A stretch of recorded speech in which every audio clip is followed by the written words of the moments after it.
ছাত্ৰ ছাত্ৰীসকল তোমালোকক মই পাঠভিত্তিক প্ৰশ্ন উত্তৰখিনি দিম বুলি কৈছিলোঁ এইটো পাঠৰ ৰুগৈ বোলা গছৰ পুলি এই পাঠটোৰ এতিয়া সেই পাঠটো তোমালোকক মই পঢ়ি শুনাইছিলোঁৱে এতিয়া মই তোমালোকক এইখিনি পাঠভিত্তিক প্ৰশ্ন উত্তৰখিনি দিম ভালকৈ চাই যাবা আৰু লিখি মনত ৰাখিবা এতিয়া চোৱা প্ৰথম প্ৰশ্নটো কি দিছে তলত দিয়া প্ৰশ্নসমূহৰ শুদ্ধ উত্তৰটো বাছি উলিয়াই সঠিক বৃত্তটো পূৰ কৰা এতিয়া নাটিকাখনৰ প্ৰথম দৃশ্যত গুণগুণকৈ গীত গাই কোনে ছবি আঁকিছিল নাটিকাখনৰ প্ৰথম দৃশ্যটোত গুণগুণকৈ গীত গাই কোনে ছবি আঁকিছিলে মননে হয়নে এতিয়া এই মননটো ইয়াত কিমানত আছে গত আছে এইটো গটো গোল কৰিব লাগিব হয়নে পুৰা গোল কৰিব লাগিব ভালকৈ বাহি উলিয়াই নিদিবা দেই এনেকৈ গোল কৰিবা তাৰপিছত আহিছে সুমনাই সকলোকে হাতে হাতে কোৰ খন্তি হাতুৰালৈ আহিবলৈ কিয় কৈছিল হয়নে কিয় কৈছিল এতিয়া সুমনাই সকলোকে হাতে হাতে কোৰ খন্তি লৈ আহিবলৈ কিয় কৈছিলে গছৰ পুলি ৰুবৰ বাবে ইয়াতো গ হয়নে ইয়াতো গ এইটো গ গোল কৰিব লাগিব হল এতিয়া তুমি ওপৰৰ দ্বিতীয় প্ৰশ্নৰ উত্তৰটো কিয় শুদ্ধ বুলি বাছি ললা সহপাঠীৰ লগত আলোচনা কৰি কোৱা এতিয়া দ্বিতীয়টো কিয় কাৰণ সিহঁতে আলোচনা কৰিছিলে যে এইটো বন মহোৎসৱৰ কাৰণে তেওঁলোকে কি কৰিব এতিয়া গছ পুলি ৰুব হয় নহয় গছ পুলি ৰুব সিহঁতে কোৰ কটাৰী খন্তি এইবিলাক লৈ আহিবলৈ কৈছে মগ বাল্টি এইবিলাক লৈ আহিবলৈ কৈছে হয় নহয় সেইকাৰণে সেই কিহৰ কাৰণে লৈ আহিবলৈ কৈছে সেইখিনি আলোচনা কৰিছিলে যে সিহঁতে গছৰ পুলি ৰুবৰ বাবে লৈ আহিবলৈ বুলি আলোচনা কৰিছিল চবেই এতিয়া আহিছে 3 নম্বৰটো চোৱা তলত দিয়া শব্দবোৰৰ অৰ্থ অভিধান চাই লিখা এতিয়া শব্দৰ অৰ্থকেইটা চোৱা এতিয়া প্ৰথমতে কি দিছিলে ফেৰেঙনিটো কি আছে ফেৰেঙনি মানে হৈছে গছৰ দুটা ডালৰ সংযোগ স্থল প্ৰদৰ্শনী মানে কি কোনো বস্তু বা কাৰ্যৰ বাবে জনসাধাৰণৰ আগত দাঙি দেখুওৱা বা প্ৰকাশ কৰা হয়নে জোপোহাটোৰ অৰ্থ কি এটা সৰু আকাৰৰ উদ্ভিদ যি গছৰ দৰে নহয় কিন্তু সৰু বনৰ দৰে হয়নে বন মহোৎসৱ মানে কি ভাৰতত উদযাপিত হোৱা এসপ্তাহ জোৰা বাৰ্ষিক উৎসৱ শীতল মানে কি ঠাণ্ডা খন্তি মানে কি খুন্তি অৰ্থটো কি অৰ্থটো ইয়াৰ খুন্তি অৰ্থটো হৈছে খাদ্য প্ৰস্তুত কৰোঁতে ব্যৱহৃত এটা মেৰলি বা বাচন যিটো কাঠ বা ধাতুৰে নিৰ্মিত হয়নে এতিয়া শব্দ অৰ্থকেইটা হৈ গ'ল শব্দ অৰ্থকেইটা আমি পালোঁ আৰু লিখি পেলাই তোমালোকক দিছোঁ ভালকৈ লিখিবা এতিয়া হৈছে 4 নম্বৰটো চোৱা 4 নম্বৰটো পাঠটোৰ দ্বিতীয় ছবিখনত কাহিনীটোৰ কোনটো অংশ প্ৰকাশ পাইছে আলোচনা কৰি তলত দিয়া বাকচত লিখা এতিয়া কি বুলি দিছে এইটোত পাঠটোৰ দ্বিতীয় ছবিখনত পাইছিলা নে নাই দ্বিতীয় ছবিখনত পাঠটোৰ দ্বিতীয় ছবিখন এইখন চোৱা এইটো প্ৰথম দৃশ্য হয়নে এইটো প্ৰথম দৃশ্য আৰু দ্বিতীয় ছবিখন এইখন হৈছে প্ৰথম ছবি এইখন হৈছে দ্বিতীয় ছবি এই দ্বিতীয় ছবিখনত আমি কি পাইছিলোঁ দ্বিতীয় ছবিখনৰ জৰিয়তে পাঠটোৰ দ্বিতীয় ছবিখনত কাহিনীটিৰ দ্বিতীয় অংশ প্ৰকাশ পাইছে হয়নে কাহিনীটোৰ দ্বিতীয় অংশ প্ৰকাশ পাইছে ছবিখনত সৰু গছৰ মুহা এটাত লাগি থকা গা গছ দুখৰত ৰং দিছে চকু মুখ আঁকি মানুহৰ নিচিনা কৰিছে ওপৰৰ কটা অংশটো ৰঙা যেন সেইবোৰ তেজহে তেনেকৈ আঁকিছে হয় নহয় সেইটো এটা মানে গছজোপাৰ এটা মানুহৰ ৰূপ দিছে সৰু গছৰ মুহাটো এতিয়া 5 নম্বৰটো চোৱা তলত দিয়া প্ৰশ্নকেইটাৰ উত্তৰ কোৱা আৰু লিখা প্ৰথম প্ৰশ্নটো কি দিছে মননে ছবিখন কিয় আঁকিছিলে বন মহোৎসৱ সপ্তাহৰ প্ৰদৰ্শনীত দিবলৈ আঁকিছিল হয়নে গ নম্বৰটো কি দিছে গছে আমাক কি দিয়ে বুলি মননে কৈছে গছে আমাক ফুল দিয়ে ফল দিয়ে শীতল ছাঁ দিয়ে বুলি মননে কৈছে বন মহোৎসৱ সপ্তাহৰ সামৰণি এইটো নহয় গটো চোৱা আকাশীয়ে গছৰ মুহাটোত গা গছ আৰু আঠাৰ টোপালত দিয়া ৰংটোৱে কি সূচাইছে আকাশীয়ে কি কৰিছে আকাশীয়ে গছৰ মুহাটোত গা গছ আৰু আঠাৰ টোপালত দিয়া ৰঙাৰ ৰংটোৱে তেজক সূচাইছে বন মহোৎসৱ সপ্তাহৰ সামৰণি সভাখন ক'ত অনুষ্ঠিত হ'ব বন মহোৎসৱ সপ্তাহৰ সামৰণি সভাখন জিলা পুথিভঁৰালত অনুষ্ঠিত হ'ব হয়নে এতিয়া আহিছে পৱন খুৰাই মননহঁতক কি খুৱাব বুলি কৈছিল পৱন খুৰাই কি কৈছে পৱন খুৰাই মননহঁতক বুট নাৰিকল খুৱাব বুলি কৈছিল হয়নে তাৰ পিছত আহিছে যাওঁ আহা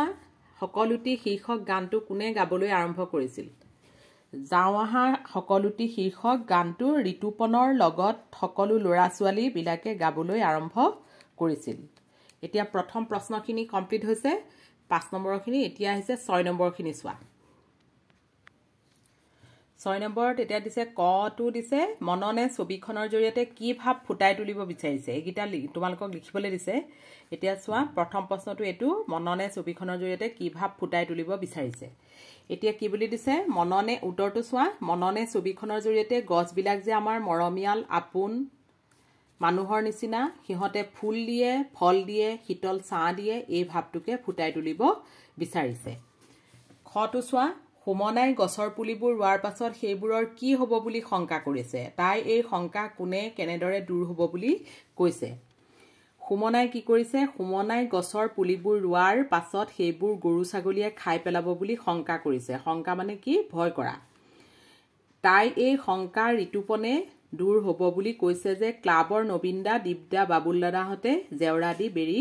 দিব তাৰ পিছত আছে গ নম্বৰটো চোৱা মননহঁতে গছৰ পুলি ৰোৱাৰ পৰিকল্পনা কেনেদৰে কৰিছিল মননহঁতে গছৰ পুলি ৰোৱাৰ পৰিকল্পনা কেনেদৰে কৰিছিল মননহঁতে গছৰ পুলি ৰোৱাৰ পৰিকল্পনা এনেদৰে কৰিছিল যে ঘৰৰ পৰা সকলোকে মগ বালতি লৈ আহিবলৈ কৈছিল কাৰণ গছৰ পুলিবিলাক পানী দিব লাগিব লগতে হাতে হাতে কোৰ খন্তি হাতুৰা কাৰোবাৰ ঘৰত যদি শুকান গোবৰ গুৰি কৰি থোৱা আছে তাৰে এমুনা লৈ আহিবলৈ কৈছে হয়নে এখিলেকে হল এতিয়া 7 নম্বৰটো চোৱা 7 নম্বৰ দিছে কোনে কাক কি প্ৰসংগত কৈছিল লিখা এতিয়া কোনে কাক কি প্ৰসংগত কৈছিলে এতিয়া প্ৰথমটো কি দিছে আমাৰ মামুকনহতে মানে ক শ্ৰেণীৰ ল'ৰা ছোৱালী বিলাকে নাচি নাচি গান এটা গাবগৈ নহয় কোনে কৈছিলে এই হাৰ কথা এতিয়া এই কথাষাৰ কোনে কৈছিলে এই কথাষাৰ ঋতুপনে কৈছিল হুমনা আৰু মননক বন মহোৎসৱ সপ্তাহৰ সামৰণি সভাত গান গোৱাৰ প্ৰসংগত এই কথাষাৰ কৈছিলে খ নম্বৰটো চোৱা তোমালোকৰ ঘৰত যে শুকান গোবৰ গুৰি কৰি থোৱা আছে তাৰে এমুনা লৈ আহিবা এই কথাষাৰ কোনে কৈছিলে এই কথাষাৰ মননে ঋতুপনক কৈছিল গছৰ গুৰিত দিবৰ বাবে আনিবলৈ কোৱাৰ প্ৰসংগত কৈছিল এতিয়া আহিছে ক অংশৰ লগত খ অংশ মিলোৱা চোৱা ক অংশ ইফালে দিছে খ অংশ ইফালে দিছে তোমালোকে এইকিটা মিলাবলৈ কৈছে মই মিলাই থৈছো সেইখিনি চাই পেলাই লিখিবা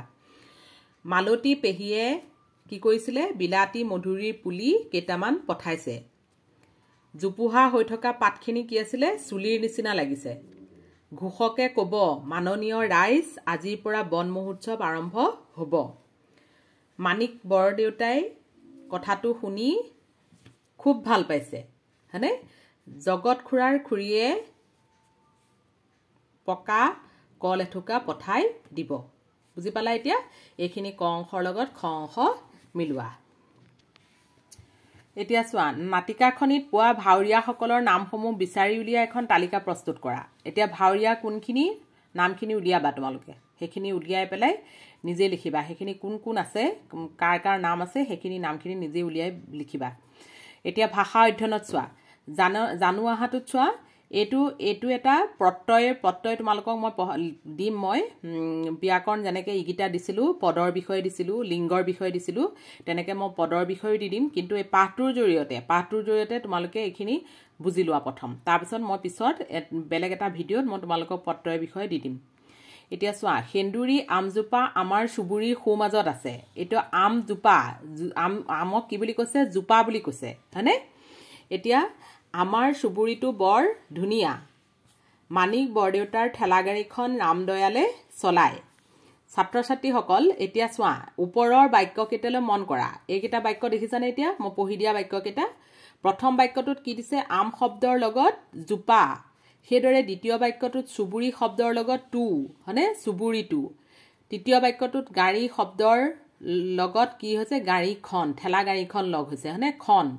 এতিয়া জোপা টু খন এইবিলাক লগ হৈছে হয়নে এতিয়া সেইবিলাক বাক্য যেতিয়া তেনেকে লগ হ'ব বাক্যত পিছত লগ হয় তেতিয়া সেই ইয়াৰ কি হ'ব সেইবিলাক কি বুলি কয় নিৰ্দিষ্টতাবাচক প্ৰত্যয় বুলি কোৱা হয় ইয়াৰ উপৰি অসমীয়া ভাষাত জন মানুহজন জনী মানুহজনী গৰাকী মানুহগৰাকী তা এটা দুটা এনেকে নকওঁ জানো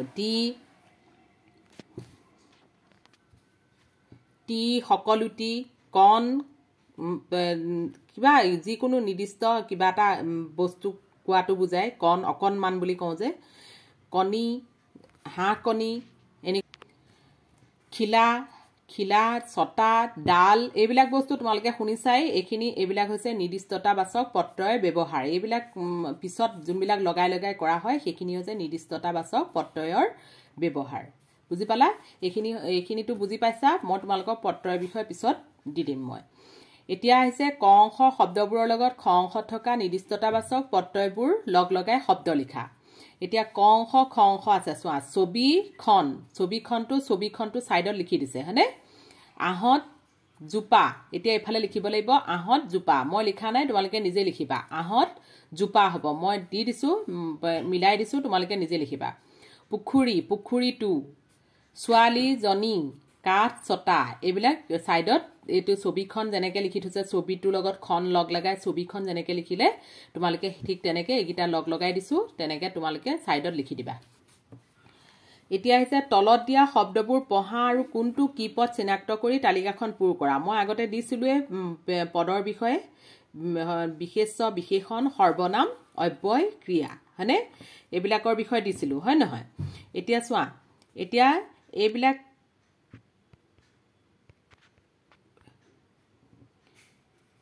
মনন চকু তাই আৰু মই দিও চুবুৰী ধুনীয়া আহা সিহঁত ভাল যদি আমি জেওৰা এইবিলাক যে দিয়া আছে যে এইখিনি এইবিলাক বস্তু এইখিনি গোটেইখিনি মানে তোমালোকক তাৰ পৰা বাছি পেলাই লিখিবলৈ দিছে মই লিখি দিছো কিন্তু নিজেও পাৰিলে চেষ্টা কৰি চাবা এতিয়া বিশেষ্য পদত কোন পেলাগ আছে বিশেষ্য নাম বুজোৱা শব্দবিলাকক কয় হয় নহয় মনন জেওৰা চকু চুবুৰী এইবিলাক নাম বুজাইছে বিশেষণটোৱে কি বুজাইছে গুণবিলাক ধুনীয়া ভাল এইবিলাক সৰ্বনামটোৱে কি বুজাইছে তাই মই সিহঁত আমি এইবিলাক বুজাইছে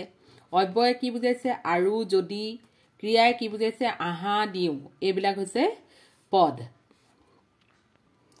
বাক্য ৰচনা কৰা বুলি দিছে এতিয়া 12 নম্বৰটোত প্ৰদৰ্শনী খেলপথাৰ ধৰণী পুথিভঁৰাল গছপুলি হয়নে এইগিটা বাক্য ৰচনা কৰিবলৈ দিছে এতিয়া মই ইয়াত কৰি দিছো চাবা তোমালোকে নিজেও কৰিবলৈ চেষ্টা কৰিবা যে একেটা বাক্যই যে হ'ব লাগিব কথা নাই তোমালোকে নিজেও কৰিবলৈ চেষ্টা কৰিবা এতিয়া প্ৰদৰ্শনীটো আজি আমাৰ খেলৰ প্ৰদৰ্শনী হ'ব হয়নে কিবা বেলেগকেও লিখিব পাৰা তোমালোকে খেলপথাৰত সকলো লৰাই বল খেলি আছে ধৰণী গছে বনে ধৰণীখন ধুনীয়া পুথিভঁৰালত আমাৰ বিভিন্ন ধৰণৰ কিতাপ থাকে গছপুলি আমাৰ চৌপাশে গছপুলি ৰুব লাগে এতিয়া চোৱা পাঠটোৰ পৰা জুৰিয়া শব্দবোৰ বিচাৰি উলিয়াই লিখা মই দুটামান লিখি থৈছো এটা বাৰ ইয়াত দিয়াই আছে লিখি থোৱাই আছে কিন্তু তথাপিতো মই আৰু তিনটা উলিয়াই থৈছো তোমালোকে আৰু উলিয়াই পেলাই যদি পাৰা লিখিবা এতিয়া চোৱা চকু মুখ ৰঙে ৰখে ফুলে ফলে কুৰ কটাৰী আৰু আছে বিভিন্ন তোমালোকে নিজে বিচাৰি লৈ পেলাই লিখিবা এতিয়া জ্ঞান সম্প্ৰসাৰণটোত চোৱা জানি থোৱা আহাটোত দিছে দেখিছানে ছাত্ৰ ছাত্ৰীসকল তোমালোকে নাটিকাখনিৰ আৰম্ভণিতে থকা ঘোষক শব্দটোলৈ মন কৰিছানে যিকোনো এটা বিষয় আনৰ সন্মুখত পৰিবেশন কৰাৰ আগতে সেই বিষয়ে কিছু আভাস দিয়া হয় এই আভাস দিয়া বা আঁত ধৰা ব্যক্তিজনক কি বুলি কোৱা হয় ঘোষক বুলি কোৱা হয় সেইদৰে অংকীয়া ভাওনাটো সূত্ৰধাৰে ভাওনাৰ আৰম্ভণিতে আৰু মাজে মাজে দৃশ্যসমূহৰ চমু বিৱৰণ দিয়ে এই ঘোষকজনেই হৈছে প্ৰথম আঁত ধৰে মানে যোনজনে এতিয়া প্ৰথমতে পাইছিলা নহয় নাটিকাখনি ঘোষকজনে কৈ দিয়া নাছিল জানো সেইজনেই ঘোষক তাৰপিছত আহিছে 14 নম্বৰটো চোৱা ৰুগৈ বোলা গছৰ পুলি শীৰ্ষক নাটিকাখনিৰ শ্ৰেণীৰ সকলো ছাত্ৰ ছাত্ৰী লগ হৈ অভিনয় কৰা এতিয়া এইখিনি এখন নাটকহে নাটকখনি কৰিবলৈ কৈছে তোমালোকক নাটিকাখনিৰ মানুহকনে গোৱা গীতটো বেঙেনাৰ সলনি বাদাম আৰু আলু শব্দ বহুৱাই গীতটি গাও আহা এতিয়া এইখিনি এইবিলাক লিখি দিছে তোমালোকে নিজে নিজে চাই পেলাই কৰিবা সেইখিনি নাটিকাখনি ঋতুপনে তলত দিয়া ধৰণে কোৱাৰ পাছত সুমনাহঁতে অন্য কেনেধৰণৰ সংলাপ ক'ব পাৰিলেহেঁতেন লিখা। এইবিলাক সংলাপ লিখিবলৈ কৈছে। সুমনে কেনেকৈ সংলাপটো ক'ব পাৰিলেহেঁতেন ইয়াৰ উত্তৰটোত, মননে কেনেকৈ ক'ব পাৰিলেহেঁতেন সেইখিনি তোমালোকক লিখিবলৈ দিছে। সেইখিনি নিজে লিখিবা তোমালোকে। তাৰপিছত আহিছে বন মহোৎসৱ সম্পৰ্কে এটা দফা লিখা। মই এইটো তোমালোকক লিখি দিম নেক্সট ভিডিঅ'টোত। এতিয়া ইমানতে থাকক। এইখিনিৰ পৰা এইকণ মই তোমালোকক বেলেগ এটা ভিডিঅ'ত মই দি আছোঁ।